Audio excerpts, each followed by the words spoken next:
Phantom Clocks. Last time on Eidolon Pop. Last time on Eidolon Pop. Last time on Eidolon Pop. Last time on Eidolon Pop. Last time on Eidolon Pop. Last time Eidolon Pop. Eidolon Pop. Last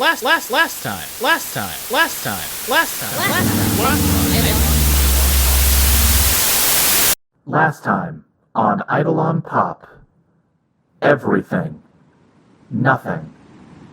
The beginning. And the end. Anna. Hello. It is currently 4:45 p.m. and you are in your cubicle at work. Tell me what your cubicle looks like. I think Anna's cubicle is decorated with, lots of, Minion posters, and, there's, a little box of Minion Band-Aids, and, little Minion, Funko Pops, stuff like that. A lot of Minion content in Anna's cubicle. Okay, yeah, big Minion head, I see. You have about 15 minutes before you are done for the day. How are you spending that time? Well, I definitely got all the accounting done, 7 hours ago.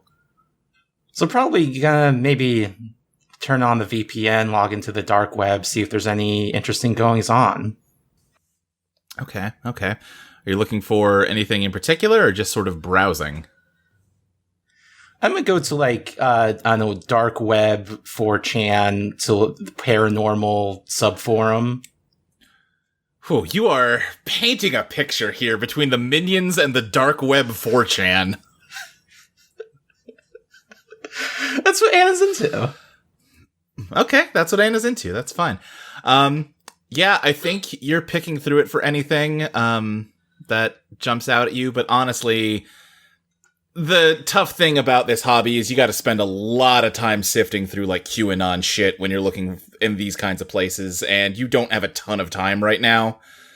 And before long, 5 o'clock has rolled over and you really haven't found anything of interest. Oh, well, you win some, you lose some. At least I got a paycheck for the day. And, I think you start to pack up and head out. On your way out, you are stopped by Mitchell, a coworker of yours. He says, "Oh, hey, Anna, do you want to take one of these pizzas? I told Craig not to get pineapples on him, and he didn't listen, and now we have 5 pizzas no one touched." Oh my god, 5 pizzas. Thank you. Yeah, I mean, there's pineapple on them, but you can just pick it off if you don't like it. I like pineapple on pizza. Oh, well, geez, you should have been there for the lunch party then. Oh, I was busy doing all my accounting. All right, well, you got any plans for tonight? Oh, I got my blog to update. All right, well, yeah, I guess have a good one. Yeah, honestly, take as much of this as you want. I don't want it going bad. She's gonna take all 5. Great. That will be eaten. Yeah, you head downstairs and outside. You're in the parking lot of the Web Capitol building. And what's your car look like, Anna? Ooh, what does Anna's car look like? I think it's just a Subaru. It's blue. Okay. I gotcha. Do you got any bumper stickers or cats with suction cups on them on the windows? There's definitely a Minion that says I don't have a problem with coffee. I have a problem without coffee. Okay. It's probably a little pumpkin saying boo on the back window. Now, I did not specify what time of year is it. I assume that doesn't matter, right? That's just always there? She's just kind of into pumpkins. Okay, yeah, she likes pumpkins. But yeah, you put the pizza in your car and in the luxurious trunk space available in Subarus. What's your drive home like? I mean, do you have a long commute, short commute? Where do you live? I kind of think she has kind of a long, maybe 40 minutes to an hour commute. Okay. And on the way, she listens to some of her favorite, conspiracy paranormal podcasts. Okay, yeah. The name of which her favorite is True Goddess Metempsychosis. Okay, yes, you're listening to an episode of True Goddess Metempsychosis on your drive home. What kind of topics do they cover on there? Just general paranormal stuff, or do they have more of a specific focus? I think they're mostly kind of ghosts and demons type of podcasts, covering various possessions, exorcisms, that kind of stuff. Okay, yeah. I think they are going through right now. They're kind of doing a series on the demons from the Lesser Key of Solomon. And this is an episode about the demon Andromalius, a creature known for punishing thieves and criminals. That's very interesting, Anna will say to herself while munching on a pizza. She put one of the pizzas in the passenger seat. Yeah, and you have time to basically listen to an entire episode on your way home. What's Anna's house like? Anna kind of lives just in an apartment complex in the suburbs. Okay. The outside isn't anything too fancy, but the inside is decorated with, like, all sorts of, like, lights and all sorts of, like religious artifacts, like crystals on the wall, incense burning. Mm-hmm. Anna's into crystals? Oh yeah, Anna's into crystals. Definitely believes in the healing power of crystals. Definitely got salt lamps, mood lighting, purple and blue. Yeah. So, now that you're home, how do you spend your evening? I'm gonna try to consolidate all the pizzas into the fridge. Probably take a long, steamy shower. Then sit down on the couch, butt naked, and watch favorite TV show, because it's almost 8 o'clock. Tonight on Lore. It's no exaggeration to say Bigfoot is the very soul of this nation, and the heart of tonight's episode. Templar gold hidden underneath the White House? We're gonna find the truth, whether the president likes it or not. Well, I don't know what I saw, but I know what I wasn't.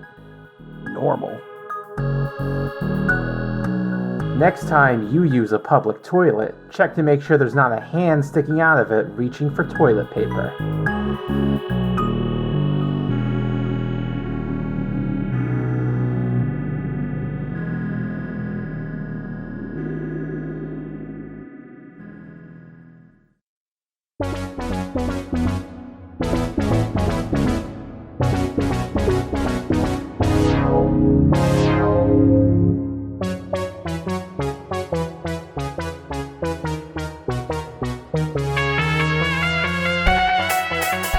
Gibson University of North Josephburg is a small college in central Ohio, about a half-hour north of Columbus. It was originally founded in 1905 by Ethelwolf Burgess Gibson, who funded the school's construction by selling his independent granary to Quaker Oats in 1895. According to legend, Joseph was fearful that the 20th century would give rise to a society of automata, that mankind would transcend their flesh and transfer their minds to mechanical bodies. He sold his granary because he was certain that food would become obsolete in the coming years, and used the funds to found his university, which he used to preach his odd philosophy and incubate young minds to create the science and art of the coming Age of the Mind. Sloane, you jolt awake suddenly. You seem like you're back in your dorm, on the bottom bunk.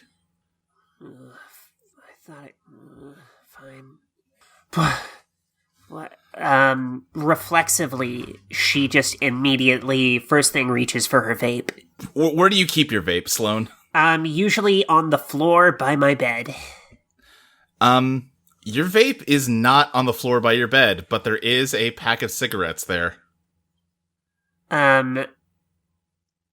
Sloane grabs them and is just kind of confused for a second, and everything settles in her head. Like, when you first wake up, you're just kind of like, blah. Yeah. And she realizes this is something has happened, and she jolts up out of the bed, and runs over to see if Ursula or anyone else is in the room. None of them are in the room, but you kind of can see up in the top bunk someone is laying there, and they're kind of tossing and turning, and Abby sits up and just kind of rubbing her eyes, just like, what's going on? Abby? Yeah, what's up, Sloane? Fuck.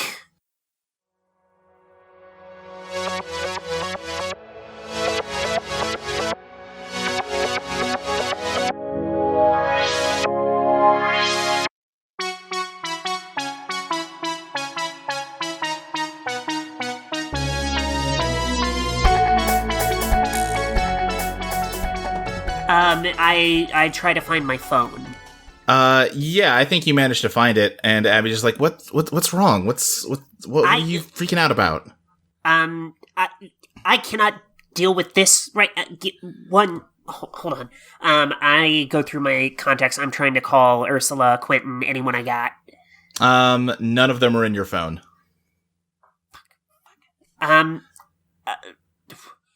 What did I do yesterday, Abby? I don't know. I barely saw you. I saw you in the morning, and then you never showed up last night. And I guess Shut you up. Where? came Where? What? here. You never came home. I guess you must have come in after I fell asleep. Sloane. Wait, what happened to you? You look terrible. What? Root. What? How? No, you got a big gouge on your face. What? Sloane, runs over to the shared bathroom that I'm sure is linked to, another dorm room. Yeah, as you're running that way, you feel... It didn't settle in before, but you feel incredibly sore, and also your side is just, pulsing in pain. She, pulls up on the hoodie or tank top, whatever she's wearing. Tank top, let's say tank top. And looks at her side. There is just a big, gnarly scar on your side. Kind of being in shock for a second, but clutching it, she keeps going to the bathroom and goes to the sink. Yeah, looking at yourself in the mirror, the first thing that jumps out at you is you have a big scar over one eye. But also, there's just something about the face looking back at you that doesn't feel quite right. It's hard to put your finger on it. It's you, but it's like your jawline is a little sharper or something, or it's hard to tell.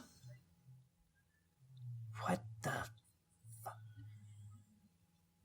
fuck? Are you comfortable? Yes, well, if I could have, a little bit more water, please. Oh, sure, absolutely. And Thank you, you're a sweetheart. The woman across from you, grabs a pitcher of water off the end table next to her and pours some into the glass on the small table between you two. You are sitting in a backstage green room. You're in a white chair that matches the one that this journalist is sitting in. Behind you, there's a black backdrop, and in front of that is a large, blown-up version of the cover of your new album, All You Need Is Bear. The woman pours you the water and then just kind of stares at you, smiling for a moment, and you kind of look behind her to the camera pointed at you, and you just kind of think for a moment that there's no one operating that camera. In fact, there's no one else back here other than you and her. I just want to make sure that you're comfortable before we get started. I've been doing this for a long time, and one thing that I've learned is that interviews always go better if the subject is comfortable. So, now that you have your water, are you comfortable? Oh, yes, of course. I'm in my element here. I'm always comfortable in the venue. Fantastic. Let's get started then. I'm here with Ursula Bear, who you might know better as the international pop sensation Baby Bear. We're backstage at the Hammerstein Ballroom, where in just a few short hours, Baby Bear will be kicking off the tour to promote her newest album, All You Need Is Bear. Ursula, how are you doing? I'm fantastic. I'm ecstatic. This feels like a culmination in a lot of ways. 3 albums, this whole past couple years, I feel like all has been leading up to this tour. So I'm so happy if you could join me for it. We're happy to be here too. What kind of statement do you think you're making with this new album? I think I'm making, a culturally understandable statement that we need to rise up as one and take care of each other, protect each other, and that at the end of the day, all you need is Bear. And she winks at the camera.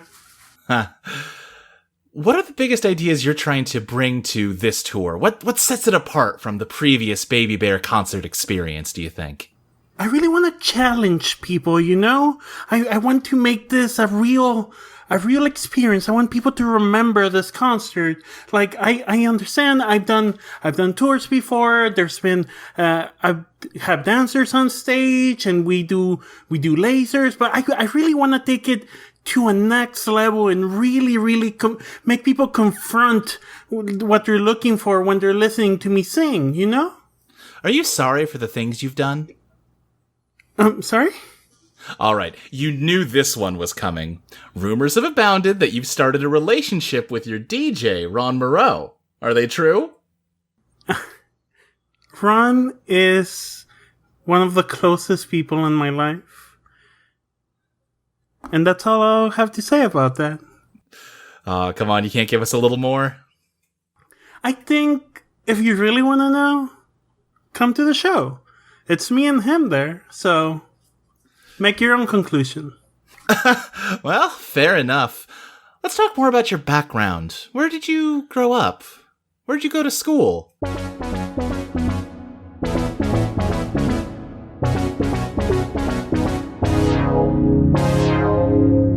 Wolf University of East Ethelberg is a small college in southern Ohio, about a half-hour west of Cincinnati.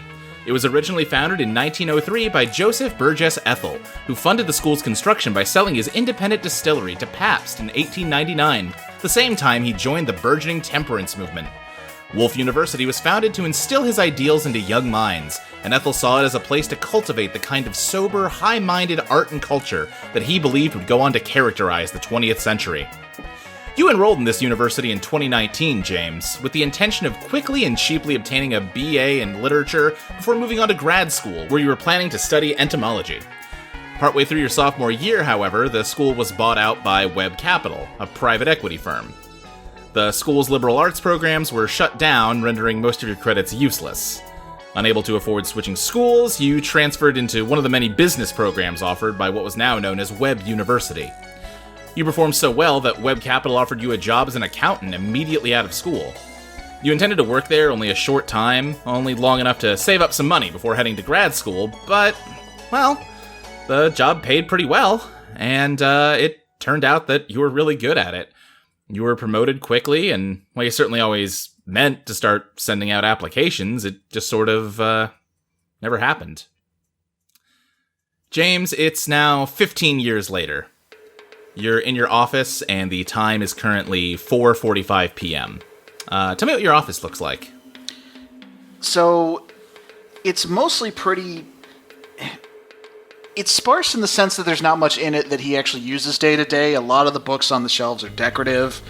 There's, fancy clocks. There's that little metronome thing with the 5 balls that go back and forth that, someone puts on their desk to make it, so they could dramatically, clack the balls together if they really want. But there's not a whole lot going on that's personal. There's really only 3 things in this room that he truly cares about. One, toward the back, there's an ant farm, which is just the last vestige of whatever passions he had in his younger life. 2, there's a faded, big old book, and it's very worn. You can see, like, a lot of the pages are bent because they've been dog-eared at some point, to save place. If you looked through it, you could see a lot of, like, notes scribbled in and parts highlighted, and the pages are worn, and it's a book that has been read over and over and over and over again over the course of a number of years. And you can also see that the side of the book has in big square letters the title Atlas Shrugged. Oh, God. I was waiting for that. And the last thing you can see in the room is a half-finished bottle of scotch, which James is treating himself to a glass of as he stands by the window of the room. He's not really so much staring out the window as he's staring off into space, and if you're going to stare off into space and drink scotch, doing it next to the window seems as good a spot to do it as any. That makes sense. Is your intention to just spend the next 15 minutes doing this? Absolutely. He's finished whatever it is he needed to do today, and he's not planning to do anything else. In general, what percentage of his time at work is spent drinking scotch by this window? It depends on the day of the week and the time of year, like where we're at in the fiscal year, but I'd say on average about half of it. Okay, great. Fantastic. As long as he gets the work done, no one really asks questions, which is honestly part of why he's never bothered to try to leave.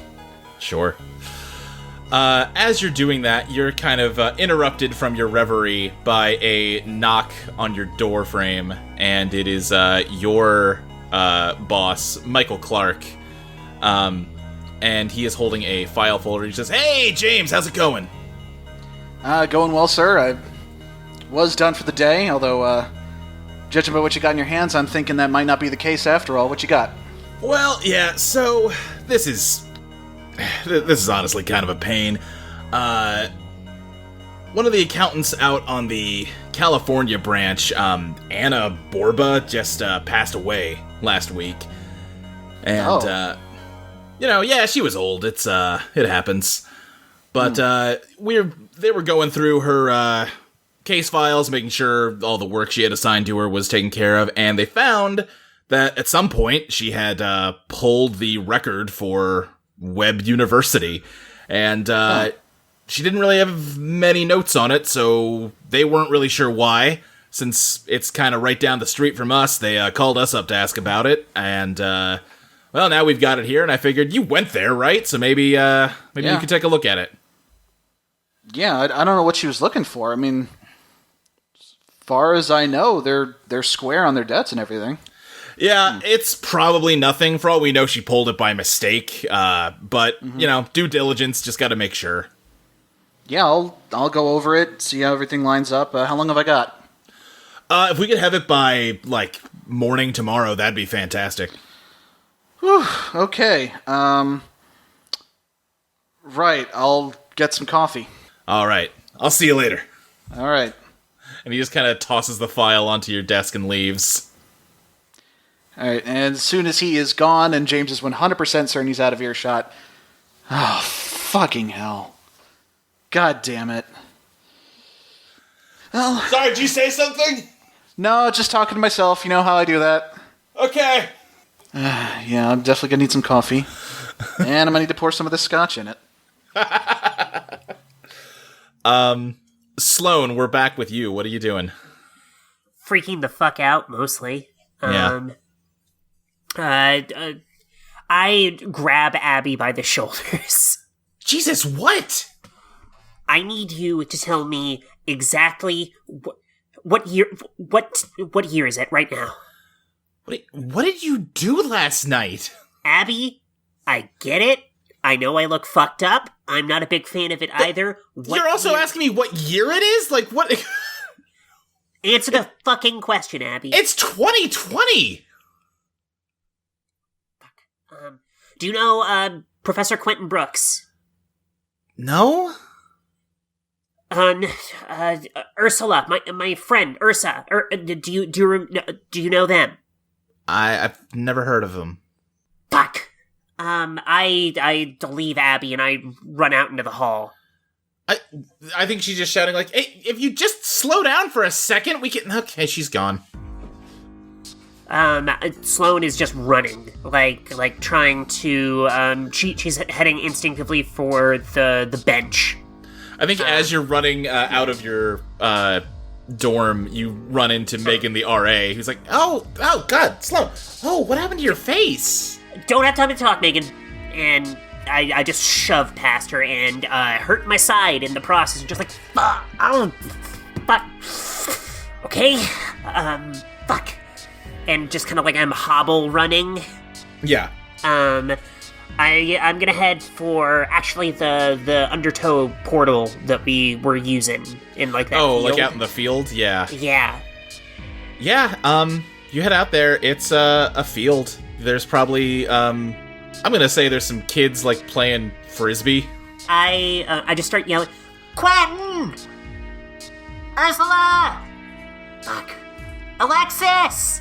No response other than the frisbee kids just kind of turning and staring at you.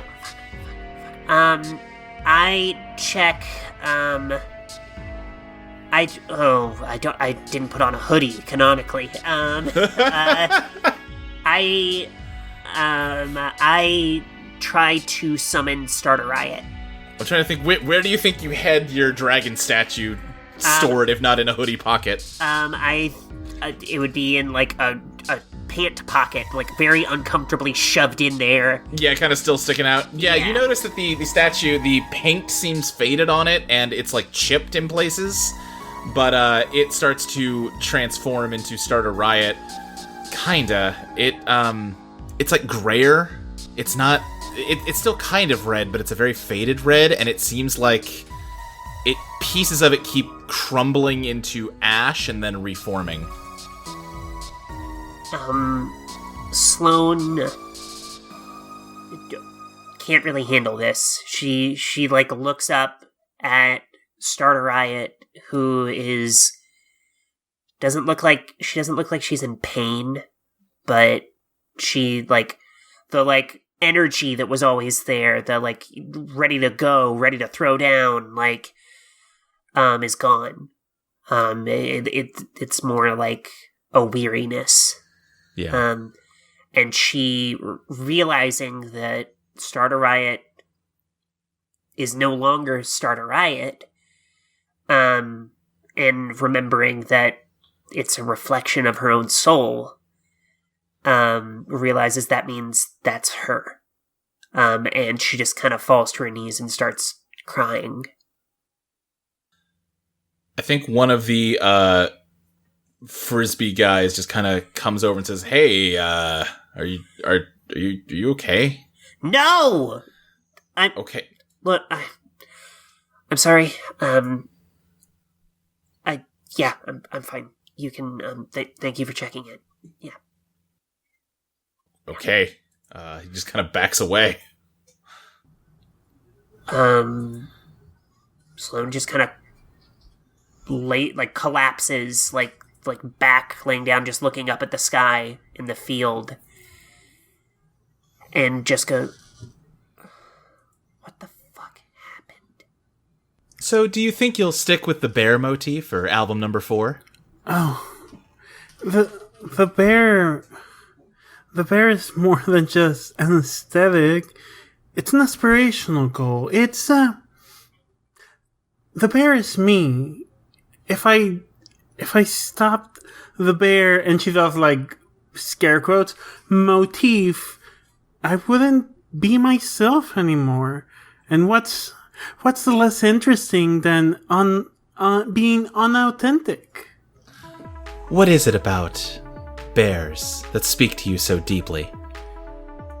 I think she does a genuine smile. She had been doing like a fake smile this whole time. She does like a genuine smile, and I really love bears. They're just, I always felt connected to them.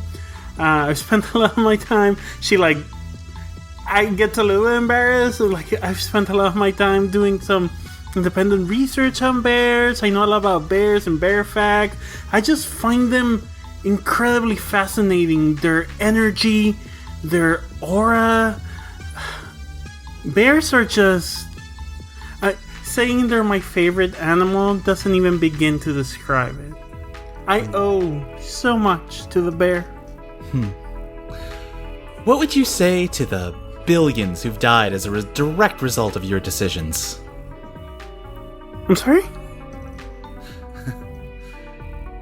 Do you ever feel uncomfortable in your own skin? No. I am who I am. I'm pretty proud of that. I do. And she reaches up and starts, like, scratching at her face, enough that she is, like, drawing blood. Baby Bear starts screaming and jumps backwards because what the fuck? She continues to claw at her face until she is peeling away skin, and there's not, like, the stuff that goes under skin under there. There is darkness at first, but then some kind of shape in there as a big creature of some kind starts to crawl out of the hole in this woman's face.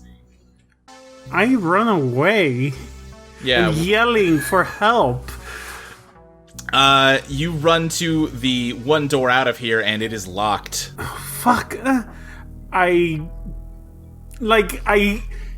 In a desperate attempt of trying to open it, I like push it myself, maybe injure my shoulder hitting it, because I'm not very strong.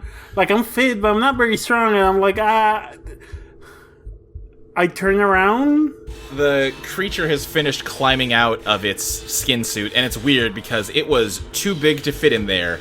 It is probably 7 feet tall, but very thin and gangly.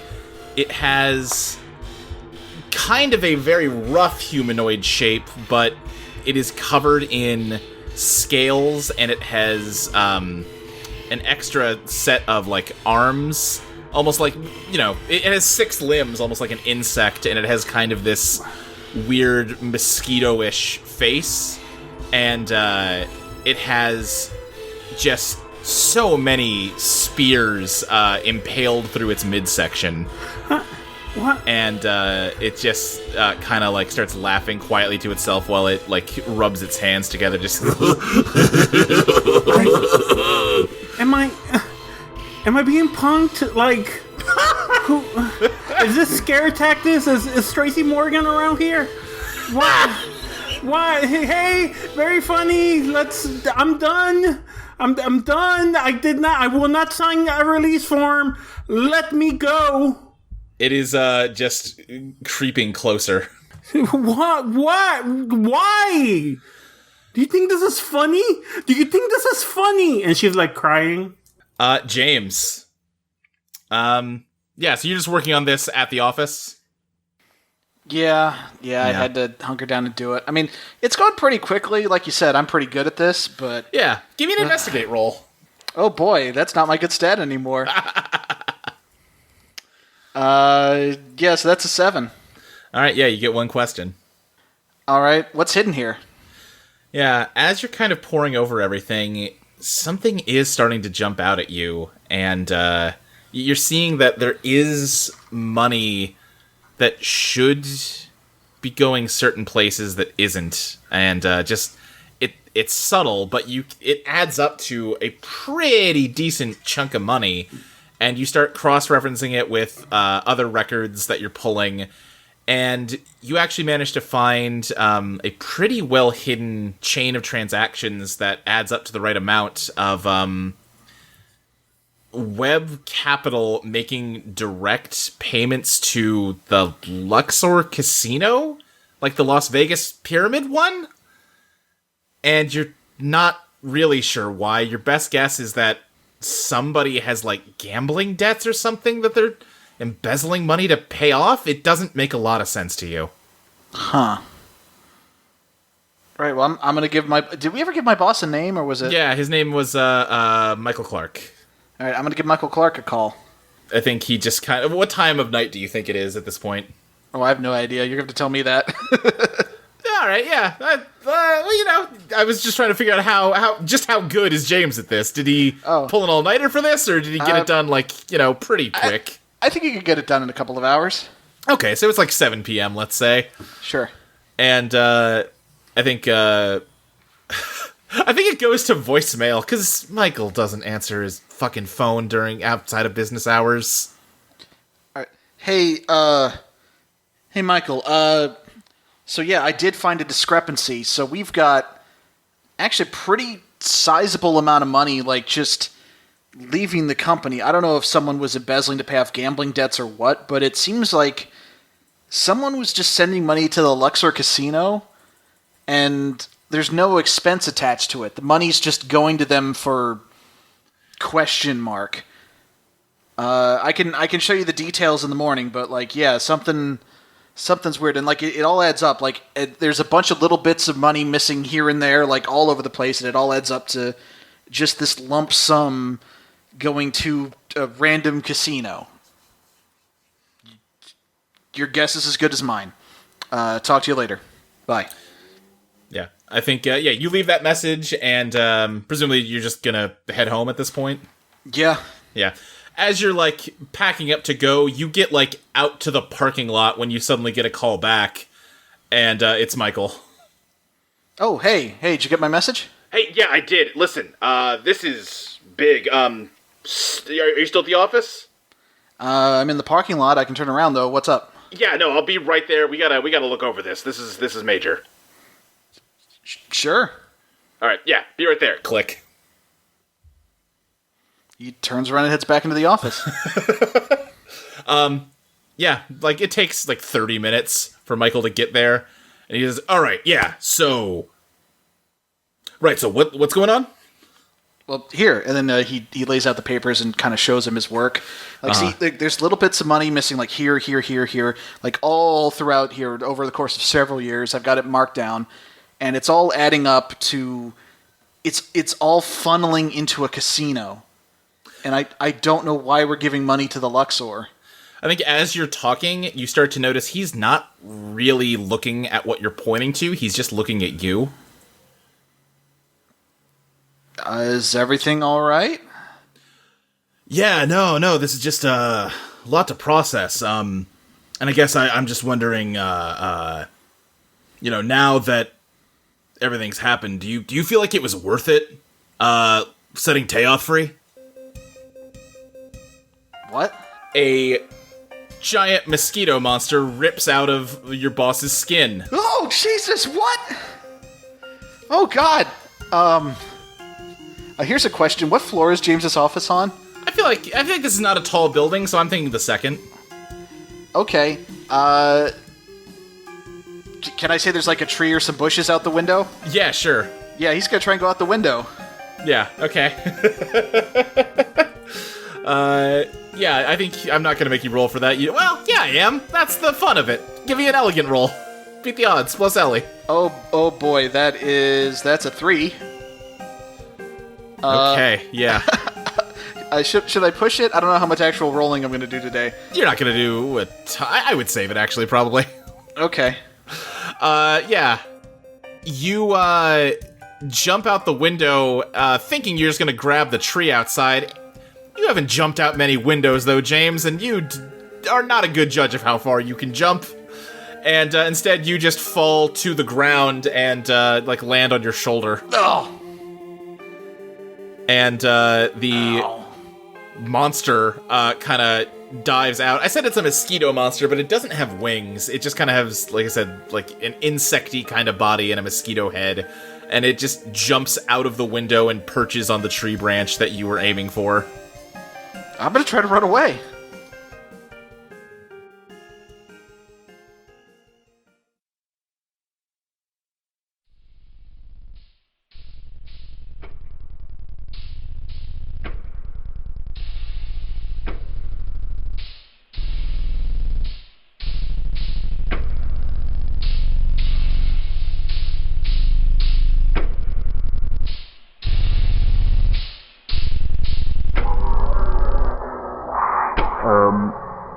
How long did you have your van?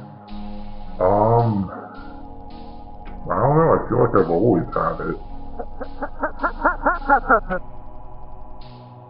Not having your van, how bad would that be?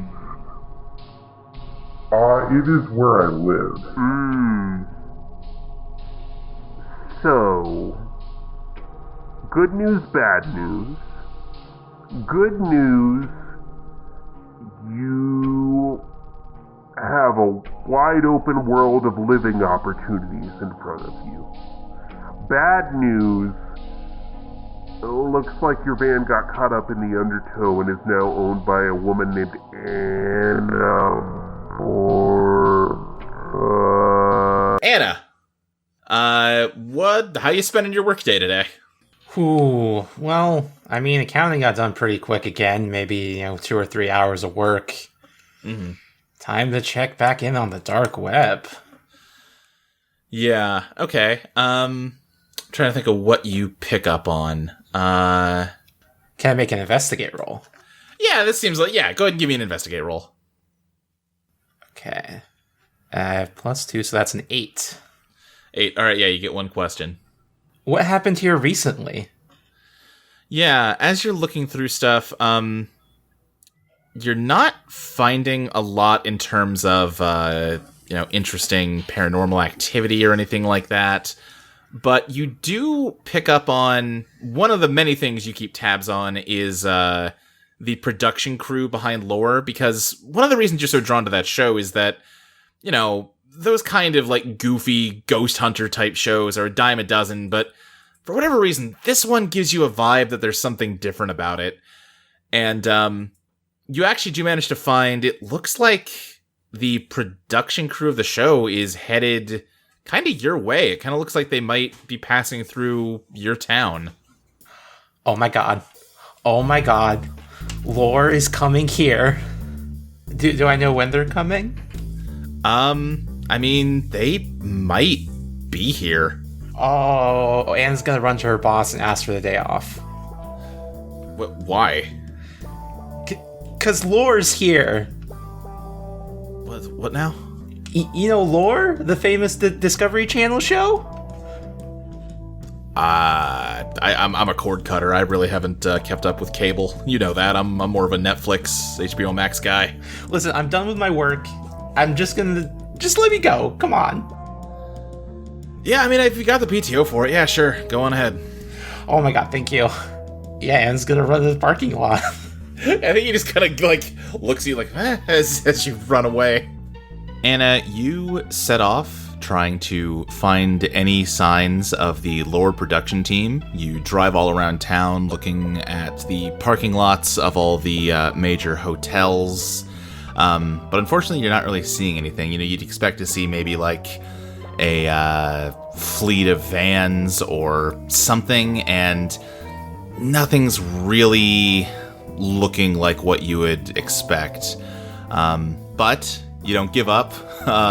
You start thinking about what kinds of local mysteries they might be here to explore, and you think about, you think you've heard some stories about a chupacabra running loose around here, so you start heading outside of town to the local goat farms, but you kind of turn up nothing there either, and after getting chased off by a couple angry farmers, you decide to throw in the towel. Maybe they just haven't made it into town. You can always try and look again tomorrow, you guess, but for now, you just kind of decide to head home.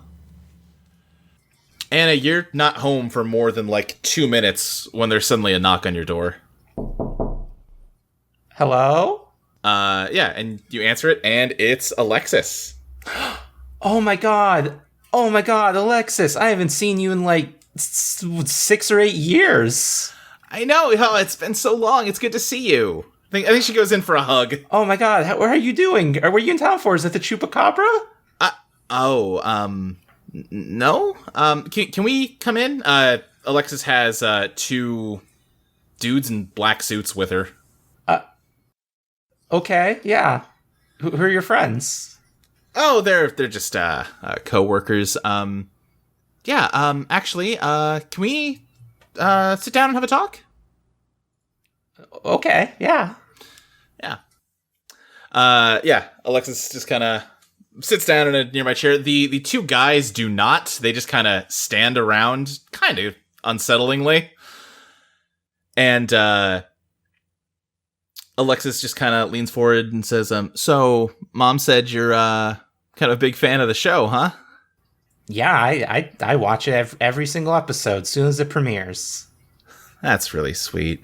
Well, do you want to know a little secret about it? Really? Yeah.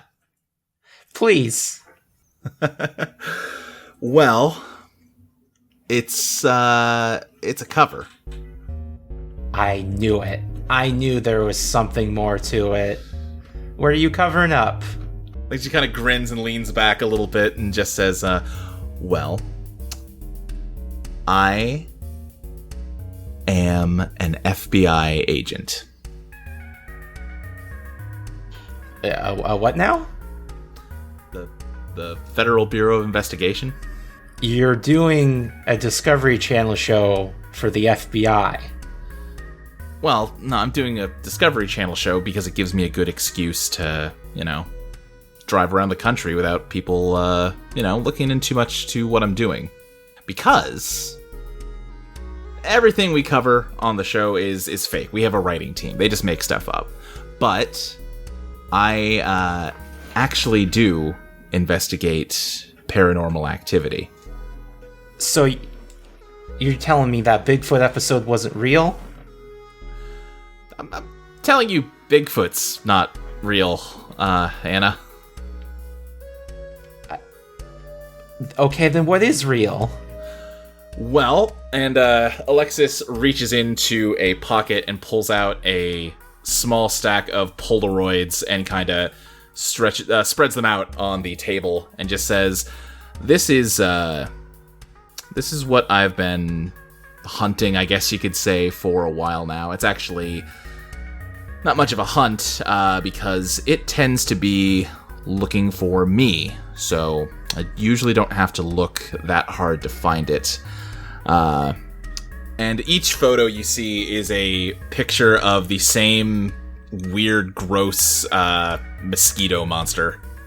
I knew it. The chupacabra. No, Chupacabra is also not real. Okay, what's this little bloodsucker? Well, it is a demon.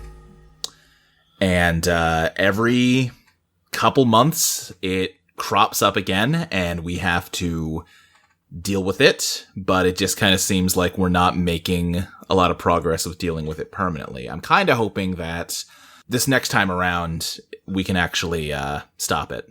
And you're saying you need my help for that? Well, kinda, yeah. We, something we figured out about demons is that they have kind of a logic to how they work, and if we've, crunched the data right, it should be showing up here pretty soon. And yeah, I think you could help us out. How? I mean, I'd love to help. I'm not sure what I can do.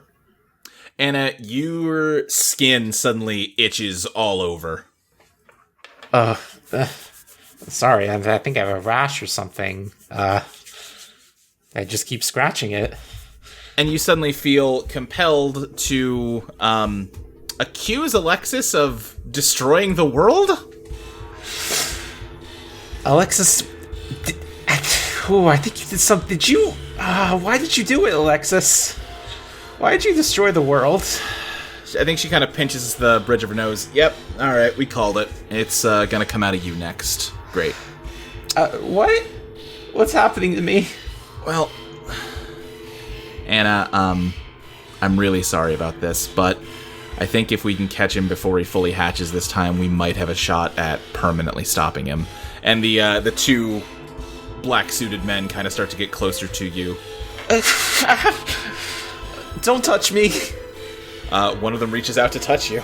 I kick him. That's a 9. 9, okay, yeah. Describe the advantage you want, but you're gonna take damage. Scrap. I surprise him. He doesn't expect a little 60-year-old woman to kick so hard. Yeah, you, kick him away, but he kinda, manages to slap your hand as he moves back, and, your arm goes limp, and you see that it, like, flattens out, almost like a line of film just kind of dangling off of your shoulder like a ribbon. Oh, what's happening? Is this what you did, Alexis? You did that to everyone? Anna, this is gonna go a lot easier if you just relax. I know, listen, if I could save you, I could, but you're kind of beyond that now. But we can at least preserve you. You couldn't save anyone, you didn't even try. You just let them all die, Alexis. You feel something, it feels like something is about to burst out of you, Anna. What do you do? Flail wildly, but just kind of let it happen. Oh, you're just letting it happen, huh? Okay. Still keeping you on your toes in season 2, Luke. I think, Anna, a bunch of spears burst out of your midsection. Go ahead and advance your damage track again. Okay. What is it, 2 advances now? Yeah. So you got 2 more before you're donezo. Yes, you're a little banged up. Just a little. Yeah. You're fine. You're battered. And the other agent is moving in on you.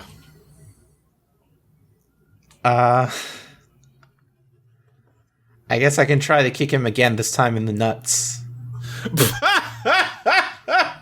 Give me another scrap.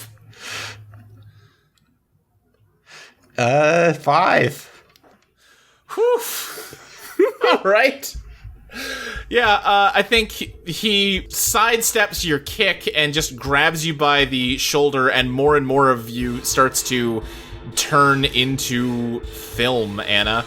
But the parts of you that are still solid, you can continue to feel something trying to explode out of you. What do you do? Where can I feel it trying to explode out of me? Kind of everywhere, but I think it's more focused in your midsection, where those spears came out of. I think I'm gonna try to grab one of the spears. Okay. And kind of like, stab one of the guys in the face. Yeah, okay. As you... Tell you what, give me a scrap with +1. 4. Oh my god. Hell yeah. 2 experiences. Wow. Pop, pop, pop. Are you just dying in episode 1, Anna? I love Eidolon pop. Brand new world we live in. You pull a spear out of your midsection, and as you do, Alexis, like, screams in pain as you see a spear come out of her and clatter to the ground, and the agents both kind of, like, step back and recoil before diving onto you and turning you into a Polaroid picture of yourself. And Alexis just kind of, like, gets up and is, like, breathing heavily and clutching her stomach wound as she picks up the photo and just... Oh, well, it could have gone worse. It could have gone worse. Let's go. I need a hospital. And, she starts to move for the door, but then just pulls out her phone and dials 911 before collapsing. Let's see. Sloane, we're back with you. It's still in the field. Okay. How long do you stay in the field for? It's dark now. Yeah. I think she just kind of sits up and just absentmindedly starts wandering over to Luz. Okay. Yeah, I think as you head in there, you see kids sitting at one of the booths, studying while eating just a plate of French fries, and you kind of do a double take, because that's not James, but it kind of looks like him. Oh, you know who that is? That's that fucking... When Metatron showed you that video of not James. Oh, it's fucking fake James. Yeah, he's here. God damn it. Wait, but if he does that mean that means this all happened? Because he wouldn't exist. She's saying this out loud to herself in the diner. Yeah. If fake James... I'm going to say this out loud hoping he hears. Fake James Studebaker wouldn't exist if real James Studebaker didn't get erased. So... I think he does kind of like perk up and look at you when he hears his name, but you're like muttering a little too quietly for him to actually understand what the fuck you're talking about. And so it happened. I'm not crazy, at least. What the I need food. I just sit down in a stall. Yeah.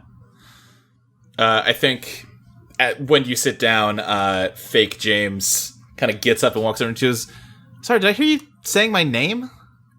Yeah, James, I said don't worry about it. You're fine. Go study. What are you studying bugs? Do I know you? Are you studying bugs? I mean, not right now. Okay.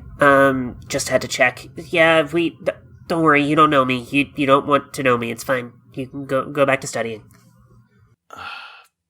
I feel like I know you. How?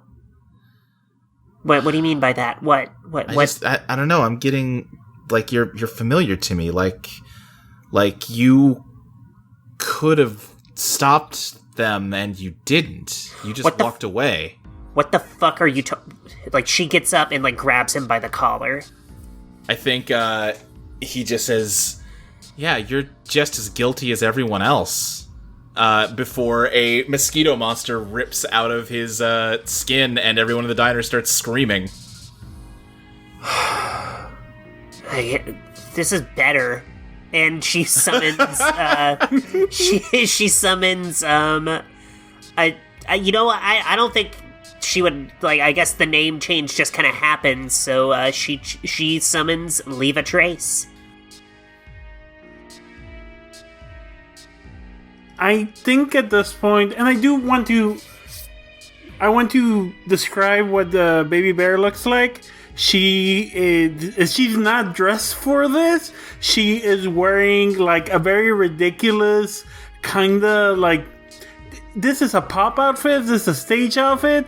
Her hair is pink and braided, and she has a green highlight, a neon pink and neon green highlights in the front, and she has two buns on the top of her hair that are brown, bear ears, and she's wearing this weird, like, I would say like futuristic metallic kind of getup with a mini skirt and a tube top, and she reaches into the tube top and pulls out pepper spray and sprays the mosquito. Yeah, you do that, and as you do, suddenly it kind of recoils back a little bit, but your eyes start stinging. Jesus, fuck, is there like an air here? I try to walk away from where the pepper spray would be. It doesn't help. God, fuck. Not again.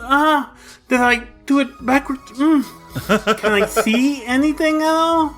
Your eyes are really watering, but you can't see. The monster is also recoiling from the pepper spray. You did spray him. Okay, fuck. But even though he looks like pained, he is also kind of laughing to himself. I am your sin and your guilt. Any harm you inflict on me will come back to you. What? He dives at you. How? I haven't done nothing? What sin are you weird mosquito man? What sin do you represent? God. He tackles you and like pins you down and says, "You killed an entire universe."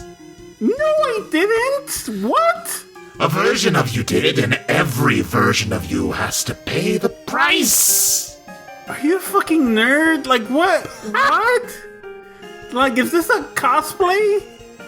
It is moving to, like, it's, like, rearing its head back to stab you with its, like, mosquito proboscis. I spray again. Yeah, once again, it seems to, like, make him back off, but it hurts your eyes, too. And now you really can't see anything. Listen, I know pain. You stay over there, I stay over here, and I keep screaming until someone comes get me! James, you're running away in the parking lot? Oh, I think he scrambles for his car. Yeah, you're running towards your car. This thing jumps off the tree and starts running after you, and it's got long legs, and it's a weird monster, and it is catching up to you fast. What do you do? I'm just gonna try and get into the car before it gets to me. Give me a beat the odds plus elegance. Okay, that's a 7. 7. Let me think here. I think you get into the car successfully, but as you're, like, starting it up, a spear just stabs down through the roof of it. Oh god. Does it hit me, or can I... No. But, I mean, the next one might. I'm gonna try and drive away. Yeah, you drive, you can feel, like, just a bunch of, like, little bumps on the roof, like, it's still up there, just, like, riding along. I'm gonna try and swerve around and do, like, donuts in the parking lot to try and shake it. Give me another beat the odds plus elegance. That one's a 5. It's a 5. You start to move, but suddenly you feel a terrible pain in your midsection. You look down, and there is just a big wound there. What? And that distracts you enough that you kind of crash the car. Oh, geez, what do I hit? Just like the side of the building. And the monster climbs down off the roof and is about to open the door to pull you out of the car. I'm gonna try and climb over and climb out the passenger side. Yeah. Let me think here. Give me, I guess just that's another elegant roll. Yeah, I think it's gonna be nothing but elegant rolls as long as I'm just running from this thing. Yeah. That one's an 8. That's an 8. Okay. Yeah, you get out the other side, but you're actually back over by where that tree was, and between the tree and your crash car and the building, you're kind of boxed in now. And the, fuck. monster is leaping up over the roof of the car. Shit, I'm gonna just try and punch it. I'm cornered. I have nothing else left. Yeah. Give me a beat the odds plus, or no, give me a scrap rather. All right, that's a 9.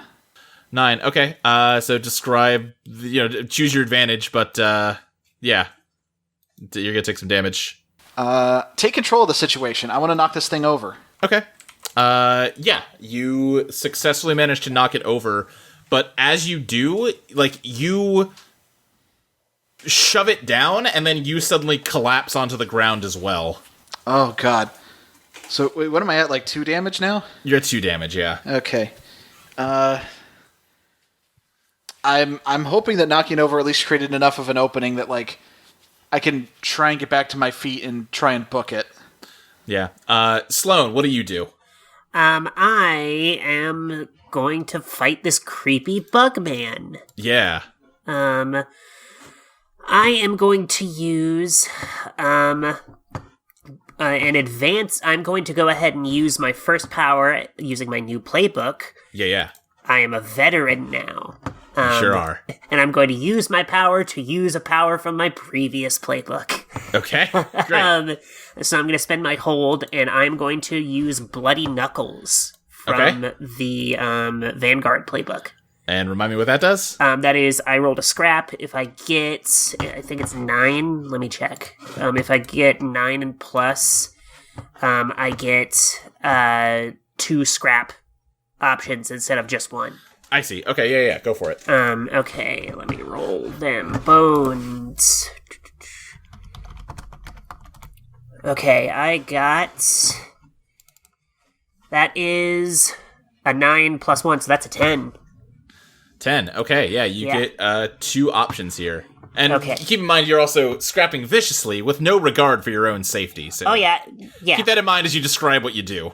Oh, yeah. Yeah. And also, I kind of... Sloane doesn't know, but Zoe has been paying attention and knows what's about to happen. Yeah. So, I think Starter Riot goes to do what I'm sorry, who? Leave a trace.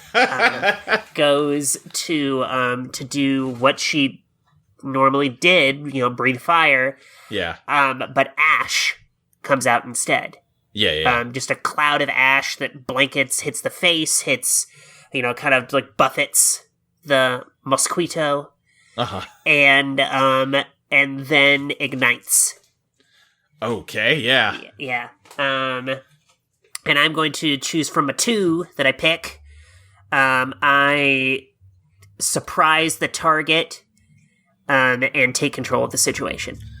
Yeah, you do that, and you are shocked as you are burned as well. It hurts. Leave a trace still hurts. Yeah, fuck. Ow, fuck. Ow. And, you are just kind of consumed by the pain of it, and, everything kind of, between the ash everywhere and the pain that is just taking over your brain at the moment, you kind of lose track of everything, and then suddenly you find yourself not in the diner anymore. You're sitting in a chair, and a big, gross-looking egg is sitting on your lap, and it's kind of got, goop around it that is, stuck to you. I'd knock the egg out of my lap. Yeah, you do that, and you look around. You're in a house. It's actually kind of nice. It's got kind of a 70s modern decor to it. Sloane kind of just takes in the house. She immediately is like, am I still actively burning? No. Okay. Realizing the pain has receded, but feeling an ache in her scars still. She kind of grabs at her side, lightly touches the creepy egg with her foot a few times. I didn't really describe what Sloane was wearing. She's wearing a tank top with a leather jacket with the sleeves ripped off. Okay. And combat boots and just kind of green, kind of khaki pants. Mm-hmm. And she kind of pokes at it with the combat boots. And then kind of just looks around the house. I think as you're poking at the egg, all of a sudden the monster is sitting in the chair you stood up out of, and it dives at you and just kind of wraps its arms around you, which is no good because it's got all those spears sticking out of its belly. Fuck! God! What are you? I am Andromalius, the demon charged with punishing all of you. You fucking demons now. Great. Sloane. Oh boy. This is gonna hurt. Sloane reaches into her pants and finds a knife. Okay. And stabs the demon right in the side where her scar is. Okay. Yeah, give me a scrap. This is what happens when you give us a fight where we hurt ourselves. Yeah. I got a 6. Oh, that's no good. Nope. You move to stab it, but instead it grabs your arm and throws you through the wall behind you. And you're outside. You recognize this. It's the undertow. But that thought only lasts for a second as black, smoky skeletons start to swarm you. But before they can grab you, you continue flying and smash through the wall of the next house over. And suddenly kinda lose sight of everything.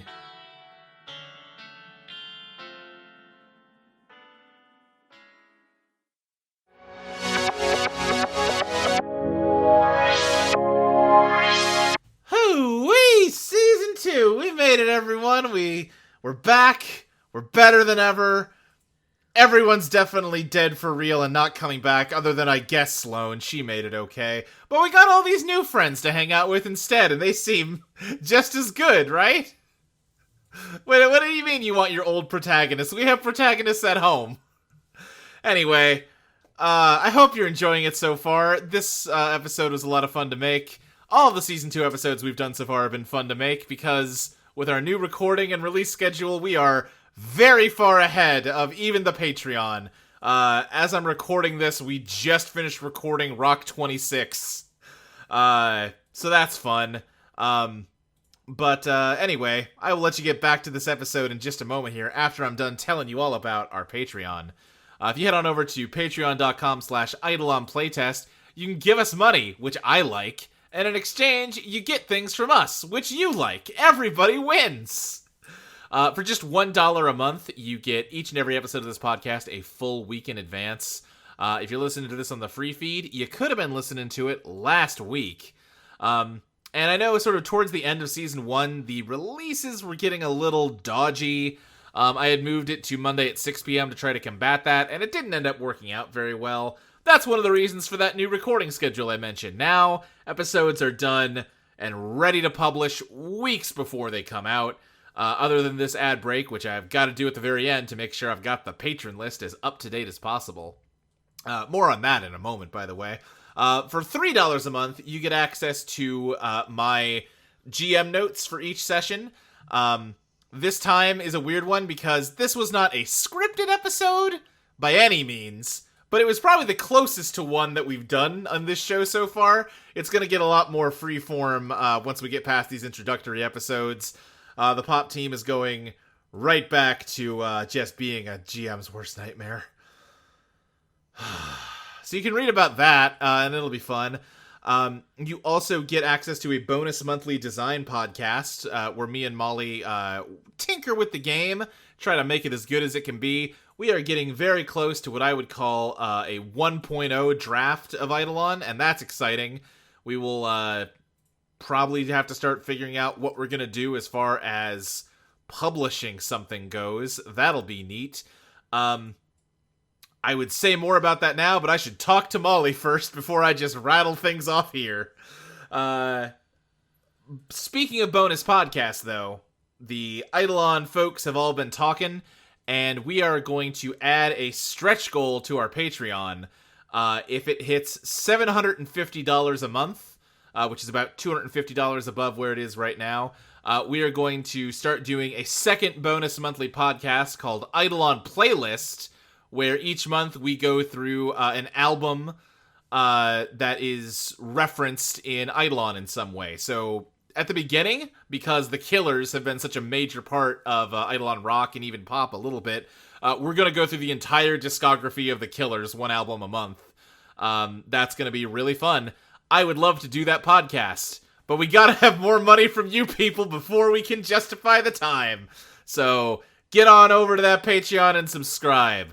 And maybe, I don't know, other stretch goals will happen in the future. We'll see. We've talked about them, but not confirmed anything, so I'm not announcing shit. I think that's it for $3 a month. But for $5 a month, you get access to the current draft of Eidolon Become Your Best Self. A pretty good RPG, if I may say so myself. You also get access to all of the soundtracks that Maxie does for the show, which right now include the Eidolon Season 1 playlist? Soundtrack. That's what the word is that I meant to say. You also get the soundtrack to the Our Stormy Present Interlude, which is real fun. It's a little shorter because it was only a 4-episode campaign, but that doesn't mean Maxie didn't do a great job on it. We're also racking up all the songs for Season 2, so it's not up yet, but it would not surprise me if sometime in the near future there is an Eidolon Season 2 soundtrack you get at the $5 level. That'd be good to listen to. You should subscribe and get it. You also get your name shouted out on the show at $5, but we gotta talk, everybody. There's too fucking many of you. As of right now, there are 101 people giving us $5 or more a month. That's more than any of us want to read on these ads. I think it's more than most folks want to hear read on a weekly basis. So, here's what we're going to do. In a moment here, I am going to read each and every one of your names. But starting next week with Rock 24, we are going to pick 25 names out of a hat and read those. Now, we are going to make sure that nobody gets their name read twice until everybody gets their name read once. You know, like I said, we're picking names out of a hat, and your name doesn't go back into the hat until everybody's gotten a shout out. I think that's just, at this point, the only way we can feasibly continue to do this, especially if the show continues to grow, which, you know, fingers crossed it does. I hope you understand. I hope we don't see a mass exodus of $5 subscribers who were really only sticking around because they loved hearing us say their names. I'm gonna suspect that's not the case, though. So here we go. Let's do this one last time. I would like to say thank you to 21st Century, Monica Ulmansik, NM, Big Fella, Lachlan Cleland, Liam Black, Power Dork, Striven, AJ, Abilene, Adam Levine, Addie Gale Ralston, Augie Doggy, August, Ava, Benjamin Lewis, Big Titty Goth Tradwife, Bizarre Logo, Brule, Cassandra Mira, Celeste Jennings, Charlie Neal, Christopher Bragados, Clockwise Man, Crass Pants, Beardo, David, Destry Hawk, Dragon Girl Josie, Drashura, Dylan Lee, Eli Maroney, Ellen, Erica Maybe, Evie Helms, Evan, Freebie, Grey Aster, Grief Ninja, Hannah, Icy Shadow, Imran Bossett, Jacob Hathcock, James Charenzia, Jeans, Jeff Dorman, Jenna F, Jennifer, Jenny Size, Joe Richard Deli, Johan159, John Brownlee, Jordan Sand, June B, Casey, Kyle Wayne LaCroix, Leah Plath, Liam Conlin, Lizzie Two Shoes, Lucentia LV, Mage of Spade, Mark Myers, Mark Sokolov, Mary Painter, Matt Baltzel, Maximilian Gumble, May Lover, Scaly Haley, Mitchell Dill, Morgan Spade, Nubs Eater of Dice, Patch, Paradotted, Pete Shaka, Propagable, Queen Cat Attack, Rem Diaz, Rizzy, Robert Wilson, Hi Ty, Robin Long, Robin Magi, Ryan Ball, Siobhan Peridot Rose, Six Detmar, Sky, Smokey, Soda Juice, Sudzu, Tabitha Smokes, Tanner Vogelsang, The Mysterious Fox of Fox Hollow, aka Don Fluffles, Theodore Beauregard Mann, Tono, Fire Princess Lily, Virgil Purcell, Witsu, Zach Weatherford, Becky Scott Fairley, and the Z Mage. There you go. A hearty and sincere thank you to all 101 of you. There's a Dalmatian for each and every $5 subscriber to this show, and that is truly humbling. Thank you so much for supporting the show, and we're going to show our thanks by saying thank you to you specifically less often. I apologize, but it is just the only way forward that makes any dang sense.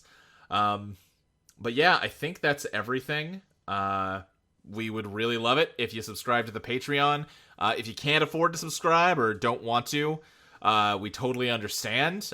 We would love it if you could help the show out in other ways, like by telling your friends about it, or by rating and reviewing us on iTunes. I don't think we're ever going to have the audience to really juice our review numbers up to get us onto like the iTunes front page or anything like that. But you know what? I like reading iTunes reviews of us because that's always fun. So if you wanted to be nice to me, you could, do that in lieu of giving me money. I would take either. I think that's everything. So why don't we get back to the show?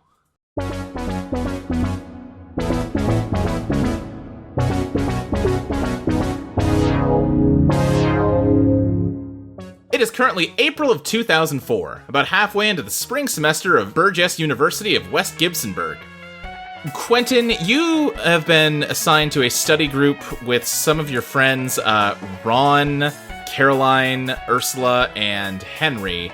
And Henry invited all of you to a study session at the benches outside of his dorm, but when you show up, only Henry's here. No one else is here yet.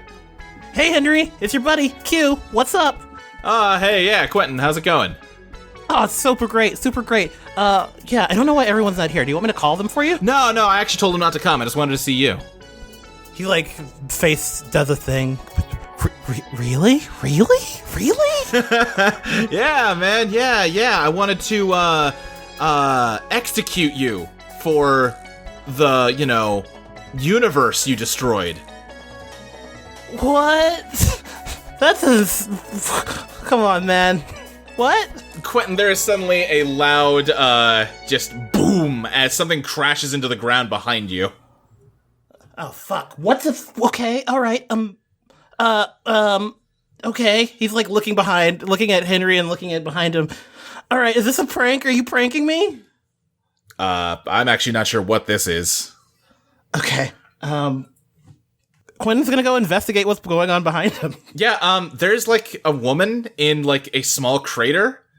Yeah, you don't recognize her though. Oh shit.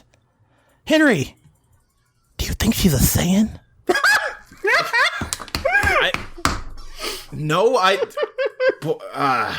This is just like how that started. Like there was an alien landing, or like maybe it's like Terminator. Henry explodes into a mosquito monster. Quentin falls down and like scrolls back. Okay. Hey Henry. I don't remember this from the show, but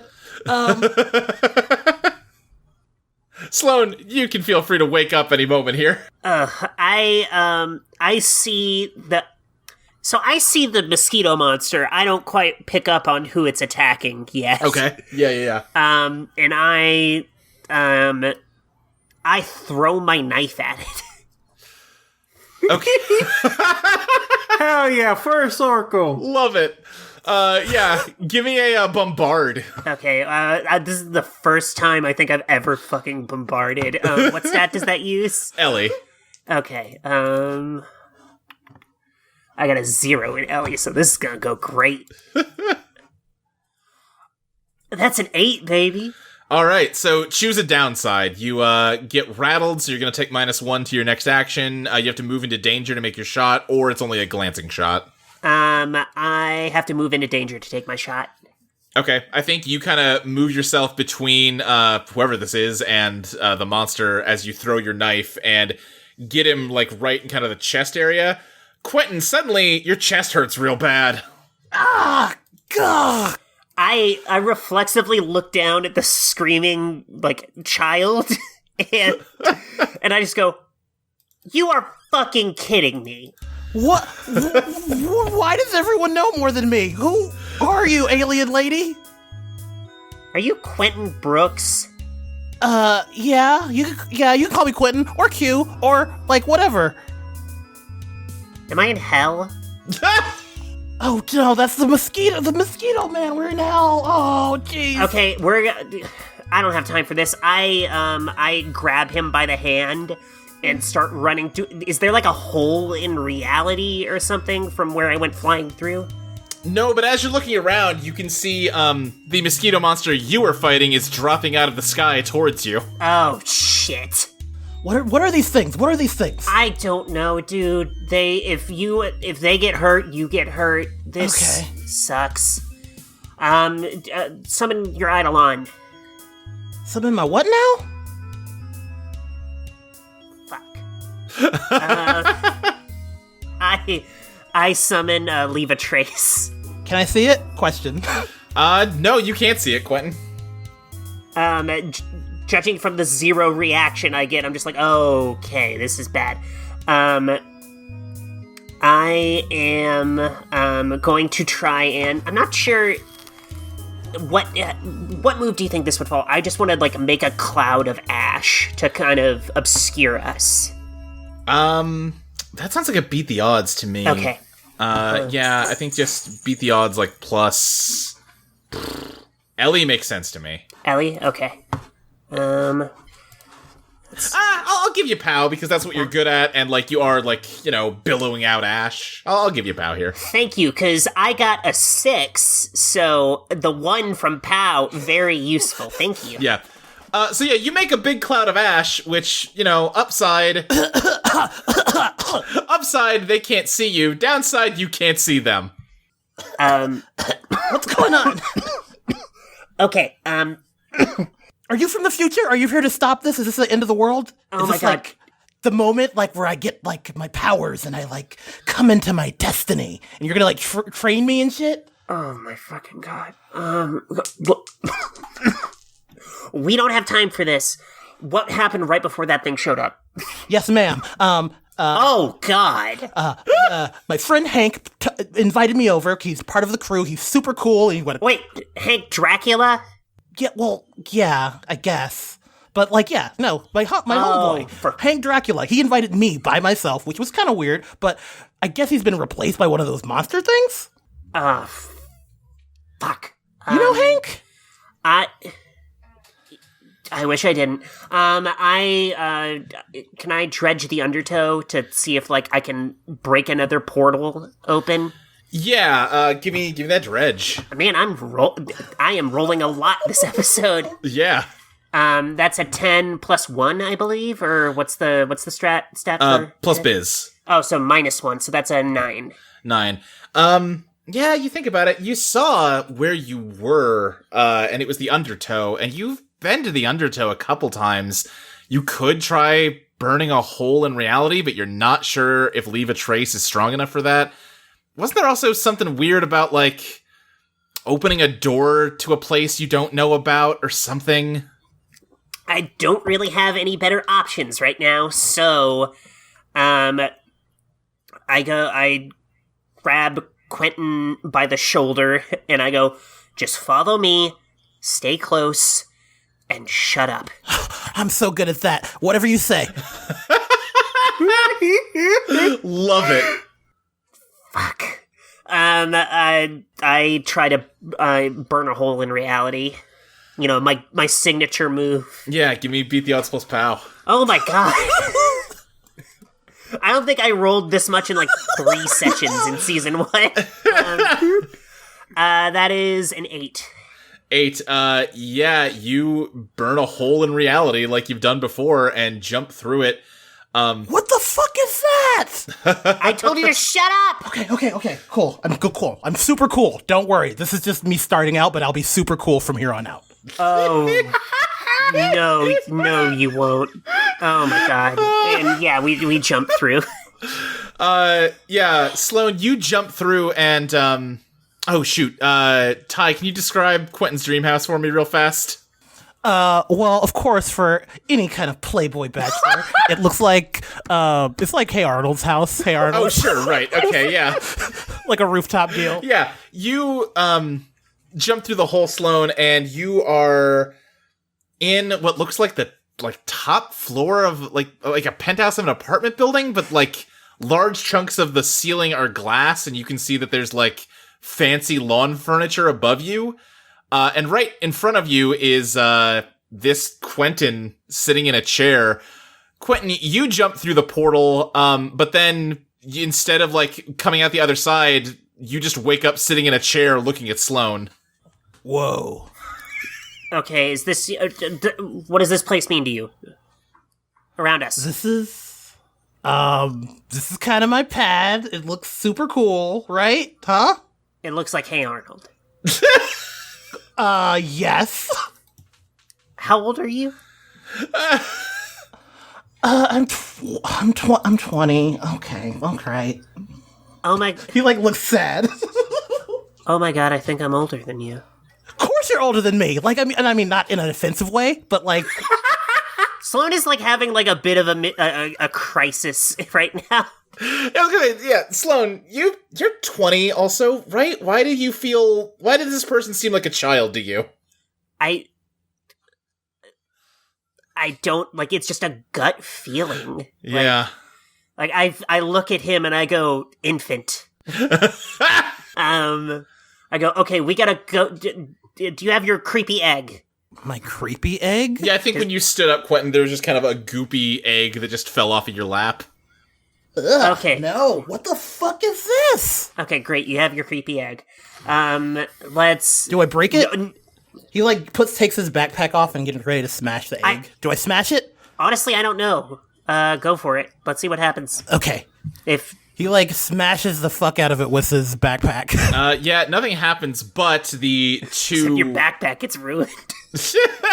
Yeah. Oh, that's all gross. The two demons suddenly start to emerge from the portal. Okay, go. Okay, all right. I take the egg and throw it at one of them. It looks annoyed, but that's it. Ursula, BB, what are you doing? I think I'm just a constant like stream of screams, spray, stream, spray, and then a little bit to the right, a little bit to the left, and then whenever I feel pain, I keep spraying that way. This is gonna run out eventually. Yes, it is. Oh, it's going to run out eventually, and then I've got you. Oh, shit, I've got you. Oh, hurts. Yeah, fuck off. Run, Carly. You'll have to be here. No one's coming to help you. Oh, shut the fuck! And I do it again. Ah! Ursula, this seems like it is not a tenable situation. It does not seem like anyone's coming to help. I think I'm blindly... Yeah, I'm blindingly, like, touching the walls, trying to see if I can find a window, a doorway, a closet, anything. Yeah, give me a Dredge the Undertow. Sure. That is 6, 7, 8. You can't see anything. You're kind of just stumbling around with your arms in front of you, occasionally spraying around just to try to keep the monster at bay. But you can't see anything. But you get a sense. What does Peligroso Pop look like? Peligroso Pop is a DJ bear. Well, you know Andros? Yeah. What if Andros was a giant bear head with DJ headphones and the two hands were on top of turntables? Yeah. And the turntables were also speakers. I think you see that. You're not even just seeing, like, a bleary vision of the room. You're seeing, like, darkness and then that form, and it offers out a hand to you. I immediately reach out for it because bear good. As you touch its hand, you wake up. You are sitting in a chair in... It looks like just a very fancy, like, ritzy apartment. Okay, I'm home. That was weird. There's a gross egg on your lap. Gross? Carly? Ron? Are you in here? No answer. Okay. Where am I? I'm looking for a phone or anything around me. There is a phone, but you pick it up and you're not even getting, like, you're not getting a dial tone or anything. It's like it's disconnected. Okay. I have a magnet around here, or a compass. I have a compass, is what I tried to say around here. Let me find it. I'm gonna try to find where I am, because there are theories that bears can, like, sense where they are using the Earth's magnetic field, and I have studied that a lot. So I'm pretty sure I know can know where I am exactly. You look at the compass, and it's ticking like a clock. Okay, this is not good. I start walking through the apartment, see if I recognize things. Is this my apartment? It seems familiar, but also not. It seems like more or less like your apartment, but like if every tiny little nitpick you had about your apartment was dealt with. Oh, did Carly finally fix the lights? This looks great. Fuck, you know what? I'm just gonna go outside and chill out by the pool. Maybe this is a weird dream. I need to center myself. You head outside, and yeah, there's a pool, but also the sky looks like it's an oil slick. That's not normal. Oh, okay. This is not good. I don't like this. You feel... Because Peligroso Pop senses danger, right? Mm-hmm. Yeah. Whenever it senses danger, pop music starts playing. Then you hear some pop music playing. Okay. Okay. Did I leave something on? Is the studio? Can I tell where the music's coming from? Can you? Yeah, the way Peligroso Pop works is the music senses like where the danger is, and like it kind of communicates to me perfectly where the danger is, where it's coming. This is like all without even knowing, but hearing the music like lets me know where it is, where it's coming, what type of danger is it. Perfectly sense it. Okay, then yeah, that's it's kind of coming from.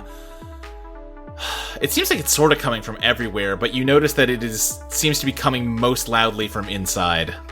Okay. How far away is the door outside of here? Well, I was imagining you kind of stepped outside to the pool area, and it's kind of it's coming from the door you just came through. Okay. The music and bad. Fuck. I was about to go on tour. What? I think the music is slowly getting louder, and you can see that mosquito monster slowly moving towards you through the doorway. Okay, I start looking around, see if I find anything to defend myself with. I think you feel... as you're trying to defend yourself, you sort of subconsciously manifest Peligroso Pop. Oh, you're real. I have so much fun. I mean, you're real. Not the moment. Okay. Hey. I'm going to try to reveal my master plan. Okay. This is my dream home. Of course, I would have escape routes and ways to safely exit it in case something happened. Panic rooms, counter panic rooms. I'm very important and I need to be protected. Sure. Yeah. So I'm obviously going through the escape route I have set over here in the near the pool. Okay. Yeah, give me that reveal your master plan roll. Cool. Okay, that is 5, 6, 7 plus 2, 9. 9. Real quick, remind me, Sloane and Quentin, you were like running outside, right? Yeah, we were just bolting away from the mosquito beasts. Then, Sloane and Quentin, I think you are running out, and you step outside, and you see that on the front, Quentin's house is like just the top of an apartment building stuck into the ground, and next door to it is the house you were in, Sloane, just this big, kind of fancy suburban home. And over to the left of that is what looks like another sort of apartment building. Fancier, though. It looks very high class. And all of a sudden Wait, Sloane, is that kind of looks like Ursula. Comes running out from kind of a tunnel that seems to have run from the back somewhere. Oh, thank God. Ursula! Oh my God, thank you. Hi, fan, do you know where I am? Do you know what's going on? Is this fear tactics? Is this scare tactics? Do you know Tracy Morgan? Ursula, what's my name? Honey, if you don't know, your name can be whatever you want it to be. What's your name? Oh God. Okay. Hi. Also, Ursula, I like being close to my fans, but I prefer them calling me Baby Bear. Ursula's more of a private name, you know? Personal. Hi, Baby Bear. Hi! And what's your name, handsome? You can call me Quentin, or Q. Oh yeah, Quentin, this does look like an older version of your friend Ursula. Yeah, you kind of look like my classmate. You know that? Like, that's a weird kind of thing to say, but like... No, I mean, some people say I have one of those faces, you know? Yeah. Oh, man. And you're famous? She's gonna be so excited if I tell her about it. Yeah, I mean, you've never heard from me? Where am I? Sloane is, through this, Sloane is just kind of watching them and just, like, almost dissociating. Yeah. Like, just... Hello, darkness. Yeah, just not, a combination of, oh god, I'm in hell, and also the fact that she's woken up. The last thing she remembers is reality collapsing around her.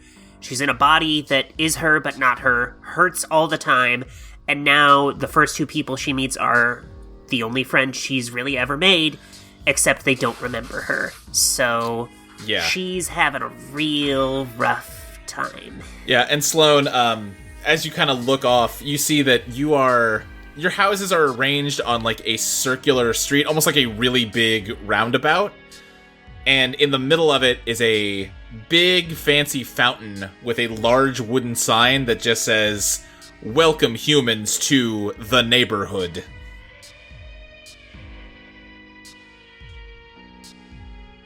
James, we kind of left you off getting attacked, cornered by the mosquito monster. What do you do? He's in. I'm not even gonna say fight or flight mode. He's just in flight mode. Full flight mode, yeah. Yeah, he's booking it. He's doing everything he can to try and get away from this thing. Yeah. Give me a Dredge the Undertow. Oh boy, I got a -1 biz on this character. That's a 4. Whew, well, ticking up that phantom clock. Mm-hmm. I think you run as hard as you can, and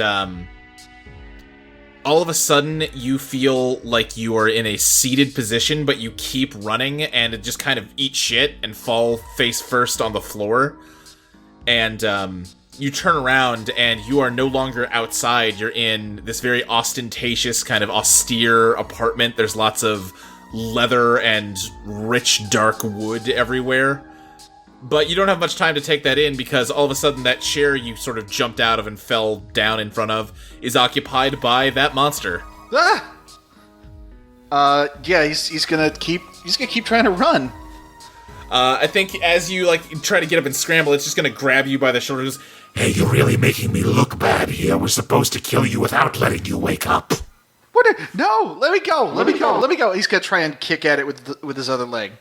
Give me a give me another Dredge the Undertow. Oh boy. That's an 8. That's an 8. As you're yelling, let me go, you kind of choke, like there's something stuck in your throat and you're choking. But the monster suddenly lets you go. Oh, okay. He's gonna just try and get away from this thing.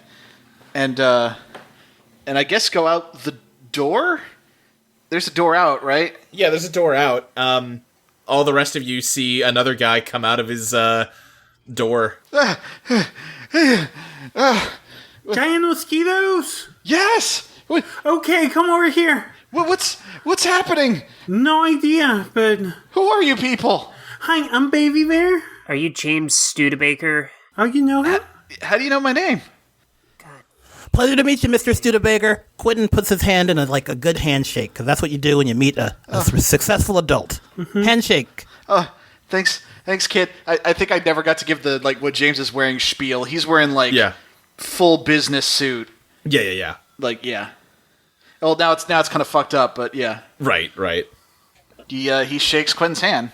I think Vivi says, "You look bad, honey. You don't look great. We need to... I think this might be all of us. We need to find a safe place from those things." Where are we? You're in the Undertow. It's, Look, I don't have time to say it right now. She came in a crater. She's like our Giles or something. Baby Bear. Hey, what's up? You have your Eidolon, right? I saw it. Oh, this, and I get Peligroso Pop out. Okay. You two, do either of you have your... Quentin, I know you don't. James, what do you have? What do you mean? What the fuck are you talking about? Have you summoned a fucking magic creature of some kind? Can you see this? Yeah, do you see that? The bear does a peace sign. Do I see it? Yeah, you do.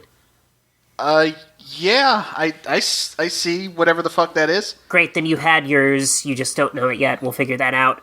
Quentin, you gotta come to terms with yourself right now, bud. Like, maybe I do want to major in musicology. Not that shit. Jesus Christ. Hey, I majored in musicology. God. I minored. It was really good. The group. It's just I don't know if I can find a career with it, and like I'm really into like occult stuff too, but I don't know if I can combine those two into like an actual. Quentin. No, kid, listen. Listen, take this from me. Take it from me. Don't worry about a career. Just study what you love. Otherwise, you're going to end up fucking miserable. I agree. Okay, if you all don't shut up, we're all gonna end up dead. Yeah, I think the 4 mosquito monsters are all emerging out of your respective houses. Quentin, you are a pathetic little shit who will do anything for your friend Hank Dracula, even though he's not your friend and he treats you like shit. Get a sense of self. Okay, you don't even know him. I do know him, and I know that you betray Caroline, Ursula, and your friend Cactus Jack, who you probably don't know yet, for him because you're a cowardly little bastard. What? Get your shit together right now and go hit something. I'm not a coward. I'm not. This is like it. This is okay. Like fucking, we can fuck these guys up. All right. I just need to summon my thing. What's my thing? Your thing. Shabazz. Ah. How does I summon it? How do you call it? Oh God. I think I'm gonna cut from there to Alexis. You wake up in a hospital bed. How am I doing? You're bandaged up. I think they must have given you some pretty good drugs because you're not in much pain right now, but you're not feeling great. Honestly, one thing you figured out is that your Eidolon will help you regenerate wounds over enough time, so a day or two in here and you should be okay. But I got Anna right. She's all photographed up, nice and safe. Yeah, Anna's in a photo along with all the other Andromalius photos you've got. You've never managed to catch him before he's fully emerged, and you're hoping that maybe that was the trick to keeping him from coming back. He's hashed out of like 5 different people on you at this point. Well, okay, they have to make a report to the brass or something. Yeah, I mean that's probably the next step here if you're feeling up to it. Yeah, I mean, I probably feel a little better if I distract myself with some work. Yeah. Then yeah, you get to work writing up your report. How do you feel about how that went? I mean, you know, this is maybe a little messier than I'd like to do it, but we got the job done. That's what really matters. Yeah, I mean, how do you feel about Anna? Oh, I mean, you know, I knew her when I was a kid, but we weren't, like, super close or anything. I'm sure. I would prefer to have done that, as I said, a little smoother. She didn't need to suffer that much, but she's not suffering now, is she? Well, no, she's a photo now. Yeah. Hey, once we make a report to the brass, maybe we can eventually get her out safe. Whatever, it's not a big deal right now. Anna, give me a face death roll. I was not expecting to have to do this today. 7. 7, okay. Let me think here. And you said you were like, oh, I let them think that they get me off track. Eat shit.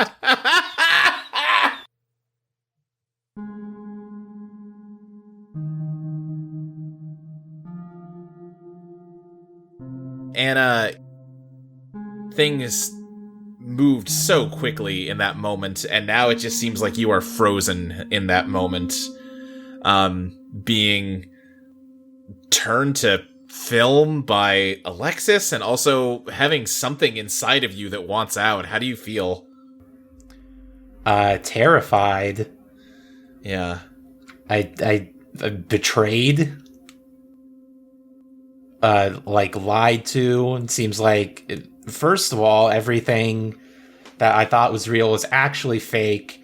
And then turns out Alexis was actually a freaking Fed. And then she turned me into a photograph. And then apparently she destroyed the world or something. And now I'm dead? Maybe you're dead? It's hard to say. You just seem like you can think in this moment, but nothing is moving, including you. This isn't what death is, right? Can't be. It seems like it'd be a pretty bad way for death to be. This is why I always said you gotta cremate me so I'm not underground forever. Jesus.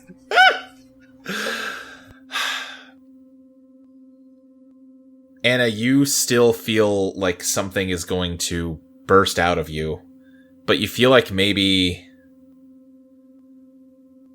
you should let it? I don't see any other choice. I guess if this chupacabra is gonna burst out of me, let's go. If you do, though, there's not going to be any, going back for you. Go back where? I don't see what else is left for me. It's this moment forever, or something. Something else. I just want to make sure you understand that, yeah, this is... Things are going to be different from now on if you go forward with this. I want to go forward with it. Alexis, you are writing up your report, and you kind of look at your photos, and you can't find the Anna photo. Where the hell did it go? Shit. Can I meditate and sense it around me? You can give me a dredge. Yeah. 5. Yeah, nothing. You feel like one time, years ago, you kind of did something similar, and you opened up your eyes, and momentarily you could see a place that felt like home to you, a place that belonged to you. It was, really, it didn't seem like much more than like a fancy RV, but you felt good there, and then when you woke up from that dream, you've been able to use this ability you have ever since. And you can't find any connection to that right now, but for some reason you feel like maybe Anna has somehow found her way to that same place. Well, as long as that demon doesn't pop out again, I hope she's happier there. The photo of Anna is lying on the floor at the feet of Alexis, who is sitting in a chair in the middle of a large fancy RV with her eyes closed. There is a pile of gross hatched eggs all around her. And suddenly a pumpkin rolls in with a little jack-o'-lantern face, and it's like jaggedy, goofy smile reaches into the photo and pulls out Anna with its teeth and drags her out of it, leaving the demon behind in the photo. Oh, I'm back? Thank you, pumpkin. Yeah, I think the pumpkin just kind of looks up at you. It seems empty to you. It seems like there should be something in it. You know, jack-o'-lantern's got to have a light. I guess I can take off my little emerald necklace. It's pretty shiny. Can reflect the light, bounce it around in the jack-o'-lantern. Yeah, I'll put that in there. Yeah, you put it in there, and suddenly it just starts glowing an emerald green. Huh. And I think the pumpkin kind of rises up and turns into like a little pumpkin head guy. Hey, little pumpkin head guy. What's your name? I feel like I know it. It just looks at you. I think you're a ghost pumpkin soup. Fuck you. I knew this already and still fuck you.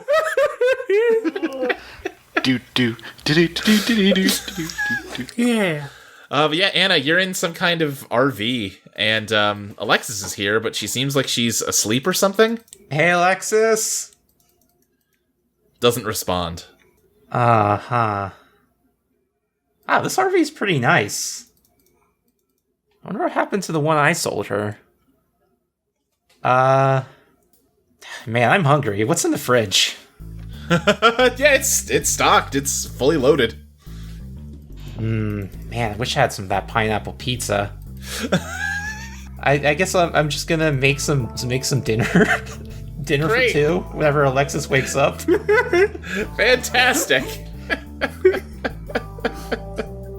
What's everyone else doing as these mosquitoes start to approach them? Quentin, punch me.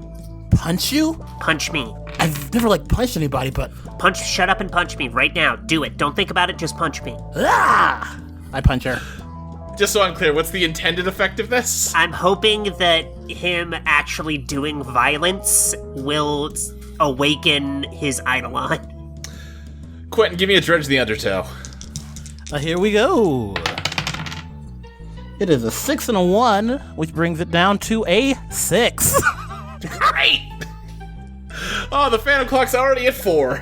Just like old times. Hell Episode 1, baby! He just punches you in the face, Sloane. Fuck! Oh! I meant, in the stomach! Oh, shit. Okay, sorry. Everyone else, you see one of the mosquitoes kind of, falter and reel back. Oh, yes. Whenever we get hurt, they get hurt. Fuck. So your plan is to beat the shit out of each other? No, That's probably not sustainable in the long run. I got a better idea. Quentin smashes his head into the concrete. Jesus! No! This is just like this episode. What episode? Don't hit me. I'll hit me. Oh my god. Did you just Hey Arnold again? One of the mosquitoes smashes its head into the pavement. Do the other ones care? No. I mean, I think, at this point, 2 of the 4 are, getting hurt. I think the other 2 kind of notice and are ooh, uh-oh, but keep approaching. Okay, that's not working? I don't know. I think it's good. We should run. James, we should just run? Hold on, James, did you do anything weird? How did you get away from it? I kicked it and told it to let me go. And then it did? Yeah. Okay, there's your Eidolon. Fuck. What? Do that. What, tell them to stop? Go. Okay. Hey, all of you freaky mosquito things. Leave us alone. Give me a dazzle. That's a terrible roll. I'm gonna push myself. Okay. Okay, that's a lot better. That's a 10. That's a 10. Yeah. James, you once again feel a weird lump in your throat as you speak, as very tiny mechanical owls dissolve into the sound coming out of your mouth. Gross. And the mosquito things all stop and turn around and walk away. Here's the thing, all of you also feel compelled to turn around and walk away and leave this guy alone. Shit. Well... Shit, Sloane. What's the danger? Sloane starts walking away. BB, you feel danger in, all directions, but not intensely. Wait, we're missing someone. Where's Alexis? Who? Did you, is there, do I see the RV, I guess? Yeah, you're looking around at all these different houses on the street, and you don't think that each of them matches to one of you, but you can guess the RV parked in the empty lot probably matches to Alexis. I run for it. Okay. Okay, we should follow her. She seems to know what's going on. Yeah, also, steps on his foot, and that'll trip. Oh my god. Okay, you're doing great, sweetie, and I grab Quentin by the hand and pull him. Look, just stop hitting yourself. It's okay, he's doing fine. As you head that way, you see the creatures continuing to walk away, and all of a sudden, it is like they are being devoured by something invisible. And, BB, that music is starting to get louder as wispy black skeletons start to swarm around you in a whirlwind. Sloane, you recognize this as kind of... Teoth made a lot of weird black skeletons when you fought her. Oh, for fuck's sake, lady, leave us alone! Those skeletons are bad. I can tell you for sure. I guess I'll do my thing again. Go away! They do not pay attention. Oh. Quentin, you gotta do something here, bud. Come on. Okay. All right. Hey, I believe in you. Just think about yourself and what you care. And bears, probably not bears. Is there something you care about? Something that lives within you? And oh, for fuck! Think about spiders. Spiders. Okay, spiders. Whatever. Whatever. What's your name again, lady? Sloane Parker. Miss Parker. You said your other Quentin was like a coward, right?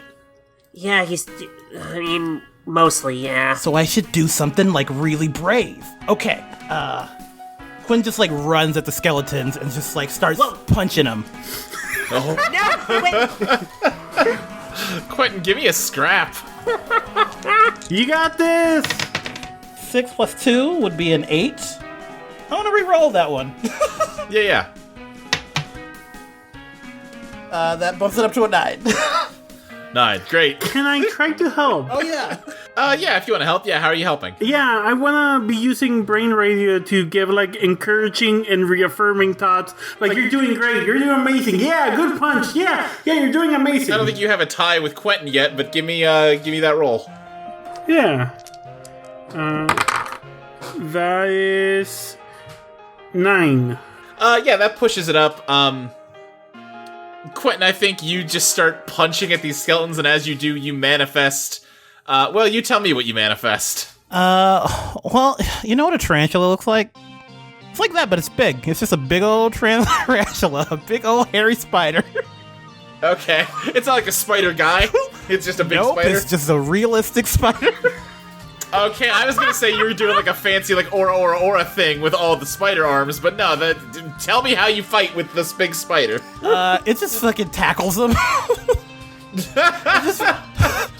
Oh, so he really likes spiders, I guess. Yeah, do you know that their articulating spines can defend them from predators? That's really cool. Legitimately.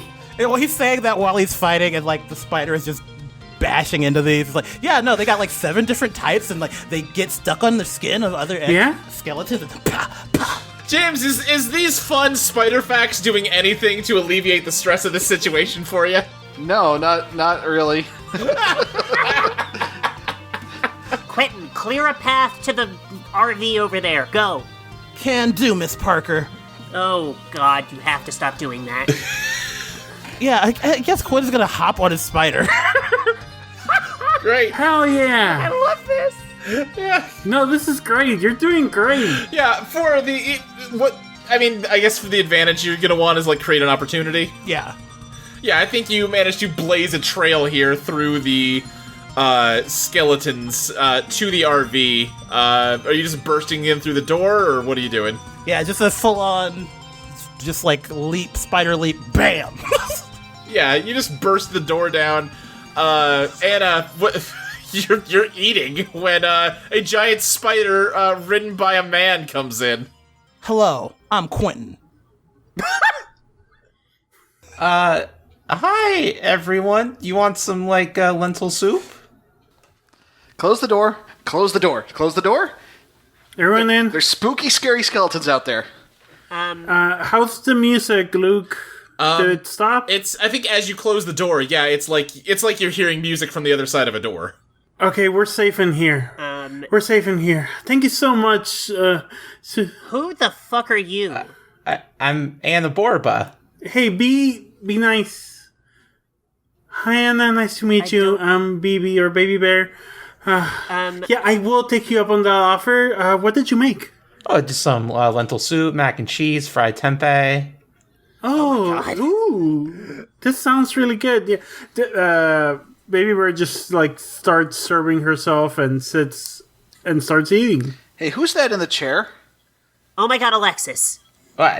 She seems really out of it. I think because she got stabbed by me. It's kind of a whole thing. I kind of want to. What? What? Listen, she. I don't care about you. Okay. I run over and pull Alexis out of the chair. I'm so sorry. She's really rude. I don't know, but it's cool. But yeah. sorry. She is incredibly rude. I am so sorry. You have let us into your home and some people. I don't live here. Oh. I think this is Alexis's RV. It's just she turned me into a photograph, but then I got out thanks to my little pumpkin friends, but... Okay, oh, hi! That's nice, I have a bear. Wait, are all the open eggs in here? Sorry. Yeah. Why does everybody else get a little friend and I get a sore throat? Maybe your friend lives in your throat, like Jiminy Cricket? But what? I pulled Alexis out of the chair and, like, start shaking her. Alexis, you're still writing up your report in your hospital room when suddenly, no you aren't, you're being shaken violently by some woman you don't know. What? Who the fuck are you? Get off of me. God damn it, do you know who I am? No, I don't. Who are you? Sloane, like you know how when you're like so mad and sad at the same time that like you can't even cry, like you're just like shaking. Yeah. She does that and like punches a wall, and just goes. I legitimately don't know how to answer that question right now. I guess. Fuck. Okay. Do you have your Eidolon? How do you know what that is? Okay. Yeah, we all have them. I know yours. Is it a little cat? You have a little kitty cat turns people into photographs? Great. Are they all animals? Is that like the thing? They're like all animal things? Fuck. That would make sense. How about I don't tell you shit until you start telling me shit? Okay, no, fine. You all want to know? There's a knock at the door. Do not... Wait, is there danger in that knock? No. Okay, that should be safe. Sloane, bolts over, just opens the door and goes, "What?" Gabriel Bede is here and says, Hello. Please come with me.